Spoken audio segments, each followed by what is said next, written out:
గత కొంతకాలంగా కూడా అడ్వకేట్ దగ్గర ఉన్నటువంటి మహిళని అన్ని రకాలుగా వేధిస్తున్నటువంటి దస్తగిరిని ఇటు పోలీస్ కంప్లైంట్ ఇచ్చి అతనికి వార్నింగ్ ఇప్పించినటువంటి నేపథ్యంలో అది కక్ష కట్టుకొని ఇవాళ ఉదయం కాంగ్రెస్ పార్టీకి సంబంధించినటువంటి నేత ఇజ్రాయెల్ని ఇవాళ అత్యంత దారుణంగా కూడా ఈ ప్రదేశంలోనే చంపేసినటువంటి నేపథ్యంగా పడుతుంది. ఆయన వాకింగ్ చేసుకుంటూ ఇక్కడ వరకు చేరుకున్నారు.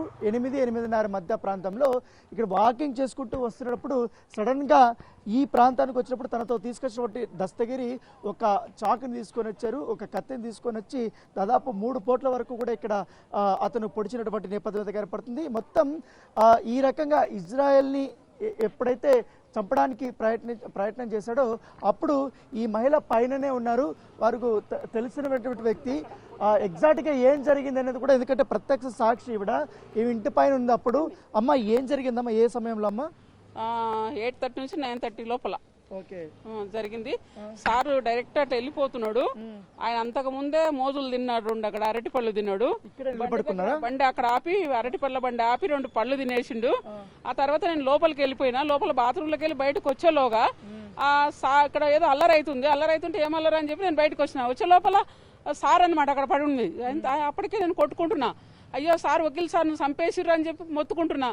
పోలీసు వాళ్ళకి ఫోన్ చేయండి, లేకపోతే అంటే హాస్పిటల్కి ఫోన్ చేయండి అని చెప్పి మొత్తుకుంటున్నా. అప్పటికి రాజు అని ఒక అబ్బాయి వచ్చాడు, అంబేద్కర్ కాలనీకి వెళ్ళి సార్ పిలిచాడంట రాజు గారిని. ఆయన కూడా వచ్చి ఆయన కూడా పట్టుకొని కూడా కుప్పగూలిపోయేటప్పుడు ఏం చెప్పిండంటే, ఆ మాట నాకు వాయిస్ పైదాకిన పడుతుంది. ఏమన్నాడంటే 3 మాట నన్ను పొడిచాడు దస్తగిరి అని చెప్పి, ఈ మాట మాత్రం స్వచ్ఛంగా నేను కూడా విన్నాను.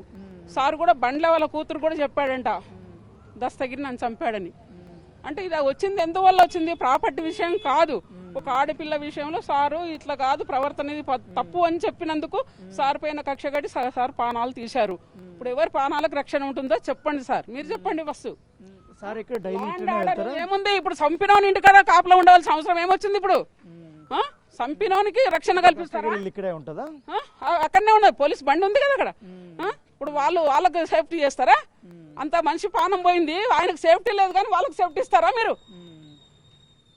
డైలీ ఇట్టే వస్తారమ్మా వాకింగ్ కి? సార్ ఒక్కొక్క పారి ఇట్లా వస్తాడు, ఒక్కొక్క పారి ఇట్లానే వస్తాడు. ఒక్కొక్క పారి నేను పైన కనబడితే కూడా అమ్మ బాగున్నారా, మనవాడు బాగున్నాడా, పాప బాగుందా అని అడుగుతాడు. ఇంకా నన్ను కూడా అడుగుతాడు, ఆ హెల్త్ ఎట్లా ఉందమ్మా అని అడుగుతాడు, అడిగిపోతాడు. ఆయన మా జయపాల్ రెడ్డి ఎంపీ జయపాల్ రెడ్డి ఇంట్లో పెద్దగైన వాడు. ఆయన అక్కడనే వాళ్ళ ఇంట్లో పని చేసి చదువుకొని లా చేసిండు ఆయన. వింటున్నారా? మా మామ వాళ్ళ ఇంట్లో పెద్దగైనోడు. ఇలా 90 ముందల రక్తం చూస్తున్నా నేను ఆయనది. నాకెంత బాధ ఉంటుంది. ఏ సందర్భంలో జరిగిందంటండి? ఏమన్నా గతంలో ఏమన్నా దస్తగిరి గురించి ఏమన్నా చెప్పాడంటే అప్పుడన్నా? ఏం లేదండి, వాళ్ళకి రెగ్యులర్గా ఎలక్ట్రీషియన్ పని చేస్తాడు. ఇక్కడ చాలా మంది ఇళ్లలో కూడా ఎలక్ట్రీషియన్ పని చేస్తాడు. ఈ బిల్డింగ్లో కూడా పైన ఈవెన్ ఏసీలు కూడా బిగించాడట. ఈరోజు పొద్దున్న కూడా ఆయన వచ్చి ఎవరింట్లో అయితే ఏసీ బిగించాడో ఆయన కిందికి వెళ్ళిపోతాం, స్కూల్కి వెళ్ళిపోతా ఉంటే, సార్ మీరు మొబైల్ ఇట్లా గుండె దగ్గర పెట్టుకోకండి సార్ అని చెప్పి 8 o'clockకి అంతే ఇక్కడనే వెయిట్ చేస్తూ ఉన్నాడండి. ఒక 10-15 days నుంచి ఈయన మూమెంట్స్ అన్నీ కనుక్కొని అక్కడ పెద్ద స్పీడ్ బ్రేకర్ ఉంటుంది కదా, మీరు చూసారు కదా ఆ స్పాట్ దగ్గర, బ్లడ్ ఉన్న దగ్గర, అక్కడ స్లో అవ్వగానే ఇంకా ఆయన అది గల్లబట్టుకొని లాగేసి 3 చోట్ల పొడిచాడు.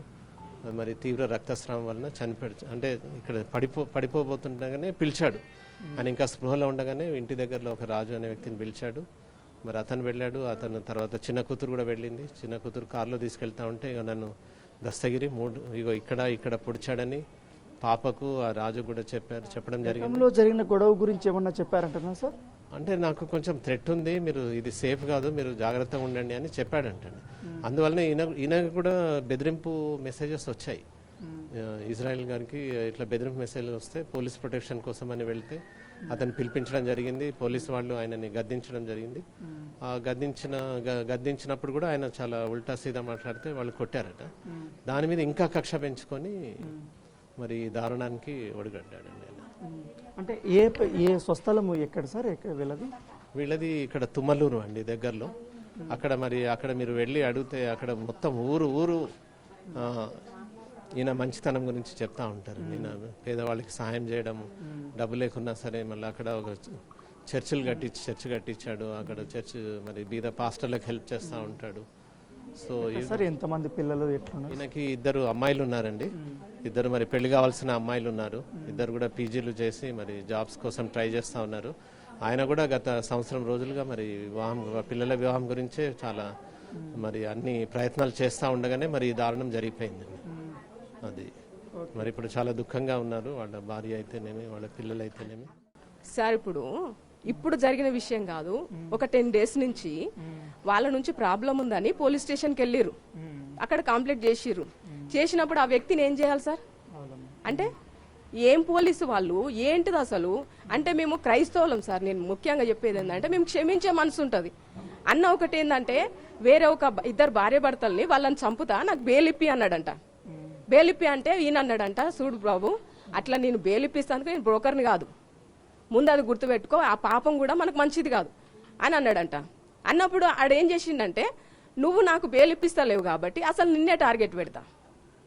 ఇది ఆయన చేసిన తప్పు. ఎందుకంటే నేను ఒక క్రైస్తవుని, ఎవరిని అట్లా చంపొద్దు బాబు, దేవుడు ఊకోడు, మన పిల్లల్ని కూడా ఇచ్చిపెట్టాడు అని మాట్లాడి నేను బేలిప్పియను, దానికి నేను మధ్యవర్తిగా రాను అన్నాడంట. అట్లా అన్నంత మాత్రంలా ఈయన నుంచి నాకు ఒక ప్రమాదము పొంచి ఉందని ఒక పోలీస్ స్టేషన్ పోయి కూడా కంప్లైంట్ పెడితే వాళ్ళు ఎవరు తీసుకోలేదంట. అంటే తీసుకోలేదు అంటలేను, కానీ ఇప్పటి వరకు ఆ మనిషిని ఎందుకు వదిలిపెట్టారు? ఏంటి ఏం ఫ్రెండ్ ఏం పోలీస్ వాళ్ళు వీళ్ళు? ఇప్పుడు కుటుంబానికి కూడా భద్రత పెంచమంటున్నారు, అడుగుతున్నారు. కుటుంబానికి తప్పకుండా కావాలి సార్. ఆడపిల్లలు ఉన్నారు, మగపిల్లలు లేరు. ఆడపిల్లలు ఉన్నారు కదా, ఇప్పుడు తప్పకుండా అవసరం. మగపిల్లలన్నా లేరు కదా, మరి ఆడపిల్లలు ఉన్నారు కదా, ఎట్లా? మేము ఆయన చంపమంటలేము, దయచేసి మీరు అర్థం చేసుకోండి. కానీ మాకు మాత్రం భద్రత కావాలి. భార్యకు గాని పిల్లలకు గాని ఆడపిల్లలు ఉన్నారు. ఆయన కనీసం 1000 మందికి అవసరం వచ్చే వ్యక్తి సార్.